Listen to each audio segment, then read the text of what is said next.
Writers at Work secondary program will teach you how to score full marks for situational writing in Paper 1. One of the most popular tasks for situational writing is discussing the benefits of participating in an activity. You are rarely going to find any clues for this within the graphic stimulus provided. To score well for this task, you want to consider the present and future benefits. Are there any immediate rewards for you?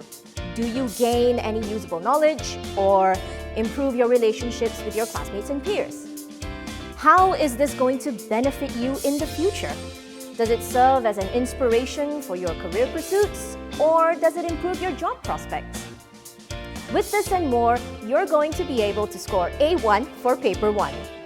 Go to writersatwork.com.sg or call us at 9841-3975 to find out more about our English secondary program.